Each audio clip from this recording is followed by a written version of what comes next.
Magandang umaga, nagbabalik ang PTV Balita Ngayon. Umabot na sa 750 metric tons na mga basura ang naalis ng Metropolitan Manila Development Authority sa Redemptorist Water Channel sa Parañaque City simula noong Lunes. Binubuo naman ito ng 230 truck ng basura. Ayon kay MMDA General Manager Nicolas Torre III, itatapon nila ang mga basura sa San Mateo at Rodriguez Rizal landfill. Sinabi ni Torre na napuno ng basura ang Redemptorist Water Channel matapos na masira ang trash trap sa kasagsagan ng habagat. Samantala, posibleng tumaas ang presyo ng mga produktong petrolyo sa susunod na linggo. Sa pagtayo ng industry sources, posibleng tumaas ng 4 pesos at 90 centavos ang kada litro ng diesel. Asahan namang tataas ng 3 pesos at 10 centavos ang kada litro ng gasolina at 5 pesos at 30 centavos naman sa kerosene.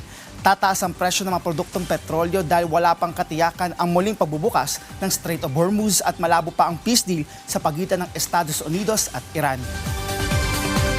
At yan ang mga balita sa oras na ito. Para sa iba pang updates, i-follow at ilike kami sa aming social media accounts at PTVPH.